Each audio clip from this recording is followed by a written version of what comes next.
one filmmaker has always been ahead of his time. Go. Now, from visionary writer and director Francis Ford Coppola, comes an event nothing can prepare you for. Imagine today's society as a branch of civilization about to reach a dead end. Is this way we're living the only one that's available to us? My plan is a city that people can dream about. Megalopolis. What about those standing in your way? Power to the people! You like it the way it is. People don't need dreams. People need help now. Don't let the now destroy the forever. Aloha. It's Trinidad the Islandman, your Islandman, coming to you live once again from beautiful Hawaii here on the island of Oahu, bringing you, yes you, the best movie reviews on the entire island of Oahu. And yes, this is Trinidad the Islandman, your Islandman. And tonight, a little after opening weekend, Monday, October 1st, I went ahead and I saw the new movie by Francis Ford Coppola, the one that he wanted to make for the rest of his life. Probably his last movie that he'll ever make. And, the one that he wrote, produced, and directed himself, that he had to use his own money to go ahead and make happen. At least $174 million of his own money. He sold off a vineyard. The man who did The Godfather, so his greatness is well known. Francis Ford Coppola. Megalopolis, a movie he really had a passion for, and, he followed his dream of making this movie and doing everything himself.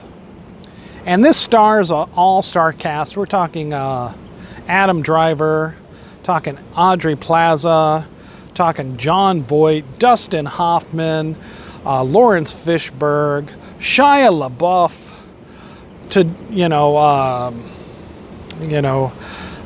just to name a few. There's so many cameos in this movie. And remember our rating scale. Shock a thumbs up. It's good to see. I recommend it. Shock a thumbs down. It's junk. I don't recommend it. And, well, the movie Megalopolis, starring by famed legendary director Francis Ford Coppola. It is overall,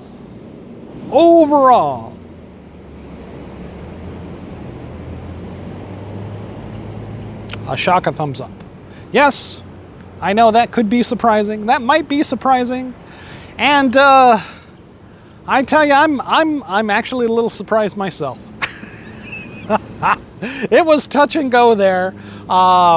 This is like a 2-hour and some odd minute movie. And man, it really didn't need to be so. They could have easily cut out at least an hour of this movie. There's a lot in this movie that didn't need to be in it. Francis Ford Coppola could have saved a couple of bucks. He could have saved a lot of money on this movie. And no, I'm not saying that he didn't have to make it, which is true. But, the man had a passion. He followed his dream. But he could have been more frugal about it. He could have shot this in a different country. And saved a buttload of money, like the guy did for Creator. He could have shot this in Thailand.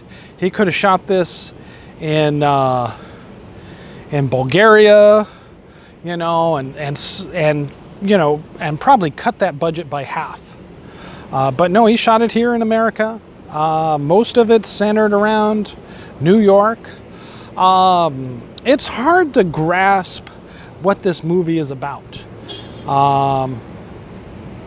But overall, let me just say that this is Francis Ford Coppola's vision of a utopian future, mirrored against the political diversity and polarization that America is currently going through right now. A lot of this has a thumb at the Trump administration, his current running for re-election to president, and also commentary on his past 4 years as president. And the division that he brought to this great nation of ours. Not only both politically, but society as well. And Francis Ford Coppola, he does this through the gaze, through the mirrored colored glasses of the Roman Empire for some reason, which is another issue. He didn't have to do that. He could have just told a straightforward kind of movie like that. I think putting it through the, an alternate reality where Rome was still around and still had influence, and basically New Rome is New York, and America is a division of Rome itself. Adam Driver plays a long descendant of Caesar, who is a genius, visionary, artist, architect, mathematician, scientist, who apparently discovers some new element, some means of it's both a miracle drug and also a miracle material that seems to bond to both human and inanimate objects as well, completely restoring it and strengthening it to a greater degree. Francis Ford Coppola basically takes issues at what he sees the future has the potential of being. And overall, despite, delving into the political diversities of our times currently, he has a, positive outlook ahead for the future if society can just come together as one to make that happen, or at least not, come to blows with one another and tear it down before it even starts. Again, Adam Driver is essentially a long descendant of Caesar of Rome. It is his genius and his scientific mind that he envisions a new type of city, a new type of city for humans to live in, a utopian society, far greater than what even New Rome or New York, America, is currently, where everybody will have a place. We're talking, a city of the far future, moving walkways throughout the city, unlimited free power, apparently, access to, to parks, basically a city designed with a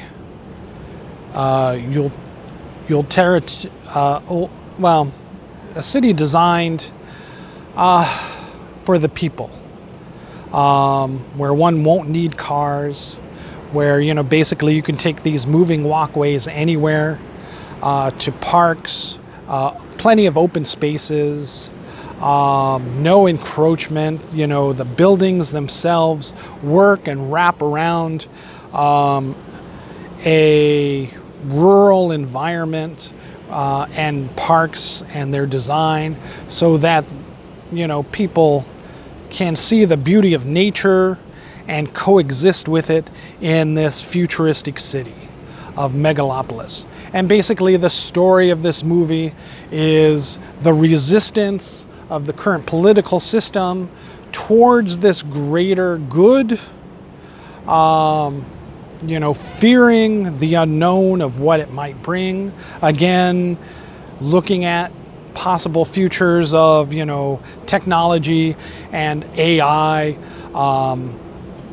being the downfall of mankind, but some people embracing it as, you know, the next savior of mankind, and incorporating that technology into this city for its people.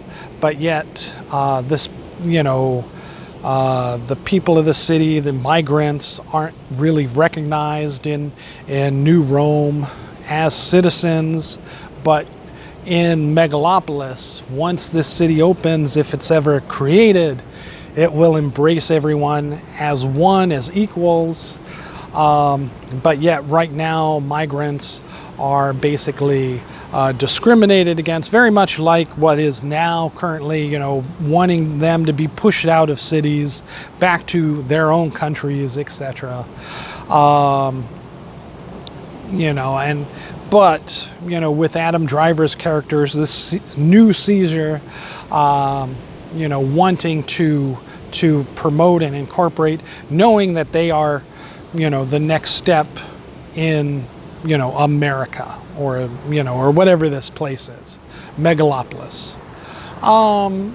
You know, so overall, I give it a shocking thumbs up. There is a good movie within this movie, deep within this movie, under countless layers that Francis Ford Coppola, you know, sets up this onion of this movie. You know, he just does too much in this movie. If he had dropped the, you know, I know what he's trying to do with embracing Rome and the Roman Empire, talking about how the fall of Rome could be symbolize the fall of America, you know, unless it changes to incorporate a new future where it embraces all of its citizens instead of keeping them, you know, isolated and discriminated against, you know, which is what led to the fall of Rome. You know, everyone has to have a voice, and they have to have basic needs, and this new city will provide it for them, essentially. But then also Francis Ford Coppola, you know, kind of goes to his Godfather roots. There's some family sibling rivalry within the Caesar clan. Adam Driver and Shia LaBeouf, they're brothers or they're cousins, I think.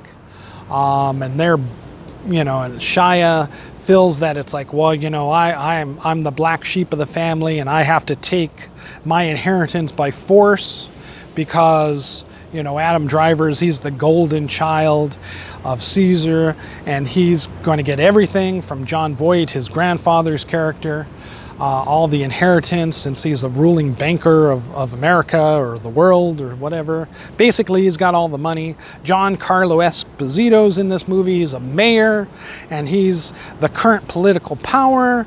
But, you know, even though it's weird, you know, even though it's Rome and, you know, there should be an emperor, there's still a political for some reason there's a political system that's like America with mayors in the city, but he doesn't really have all the power because people with the money have the power, which just happen to be the, you know, the offsprings of Caesar and Rome, you know.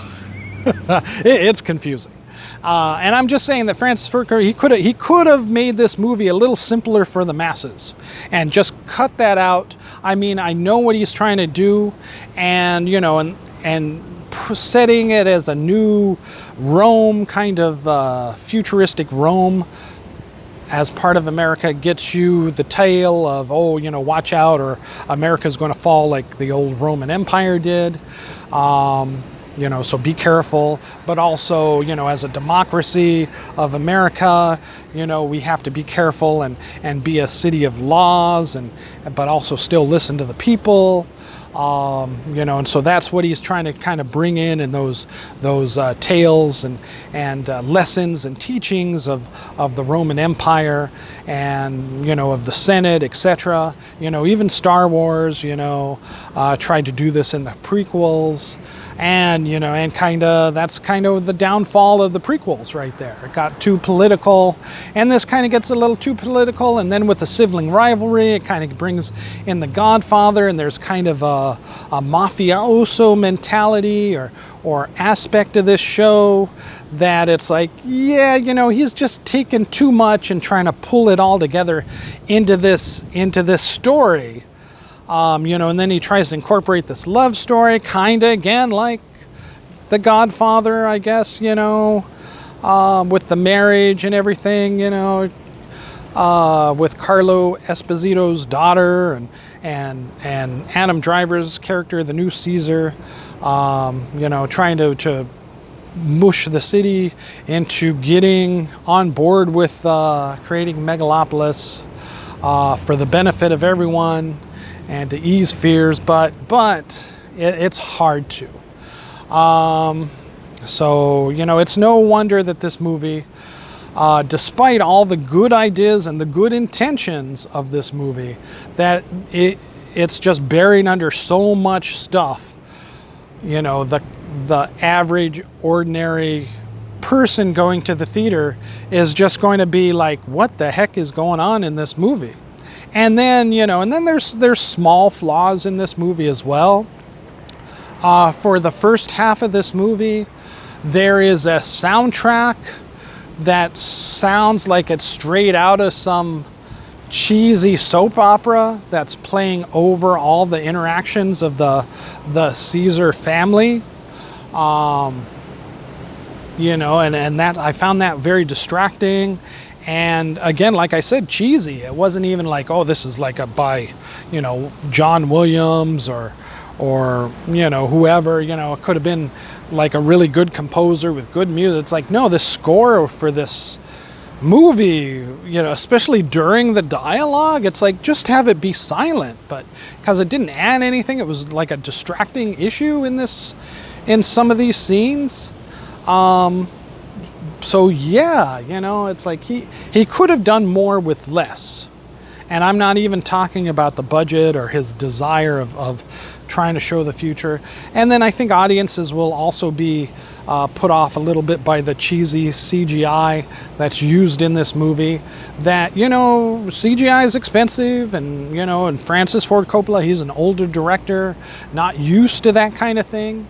So, you know, maybe he should have went more old school with the design. There are a couple of shots that it's like, why did he choose to use CGI when he could have just done it like, you know, the old-fashioned trickery, you know, photographic trickery, camera trickery.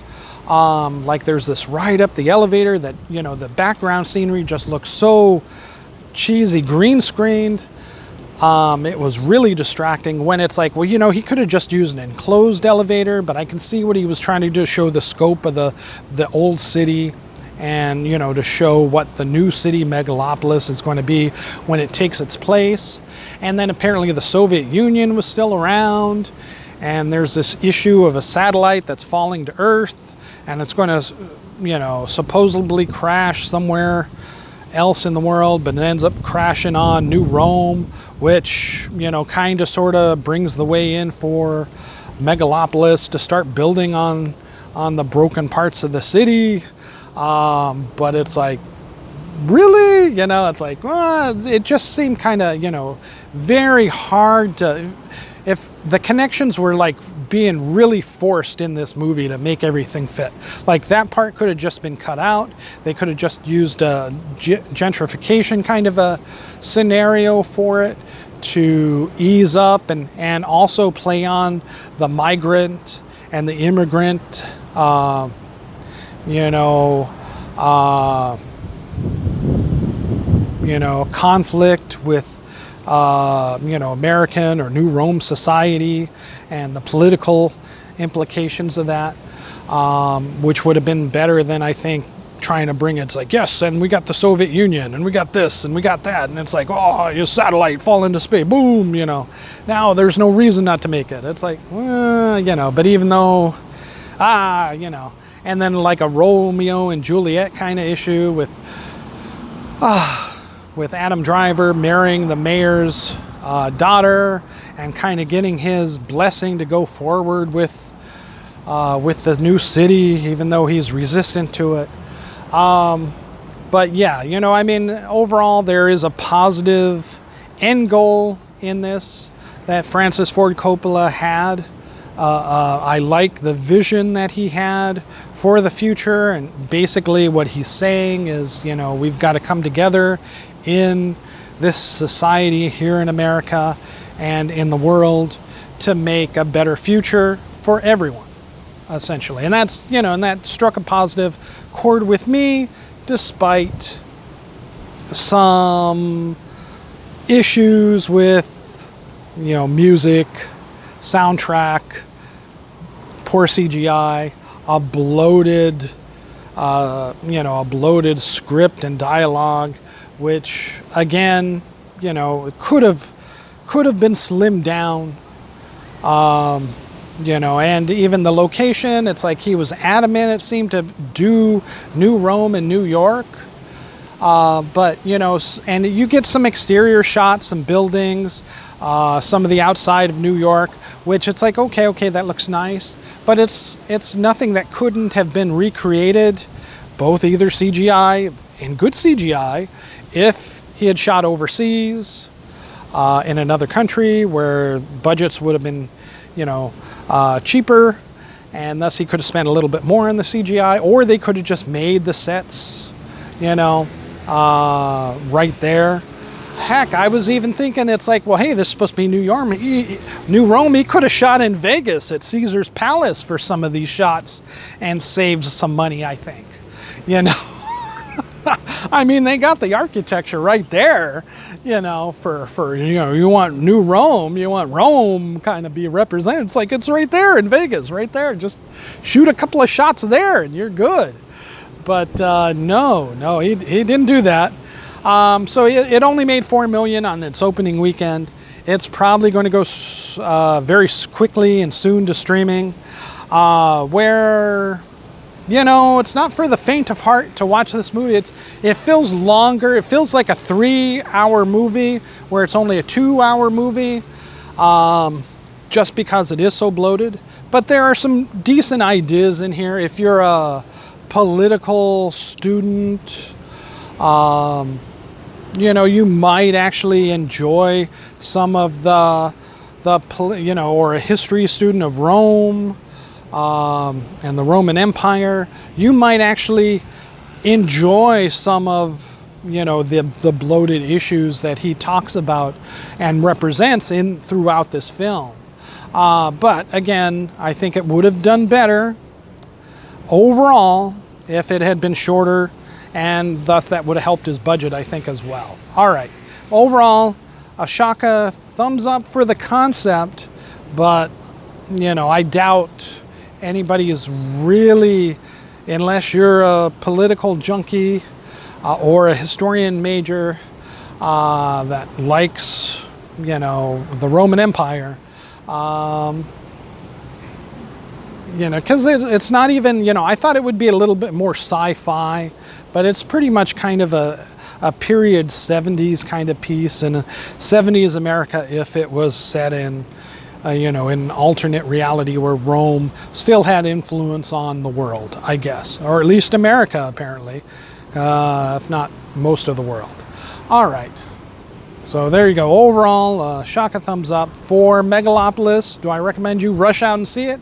No, but once it hits streaming, on Netflix or something, or Hulu, you might want to check it out if you got some time, just to see how you feel about some of the ideas. it's worth a watch then. And especially, you know, I mean, if you're fans of Adam Driver, fans of Audrey Plaza, you know, Giancarlo Esposito has some decent moments in this film. And, you know, and maybe even like Shia LaBeouf, who knows, you know. I mean, it's been a long time since he's been in something, and this is probably one of his better performances that he's had in many, many years. You know, again, you know, but he is set up to be the villain, so or at least one of the villains. All right, so take that with a grain of salt. All right, mahalo and aloha.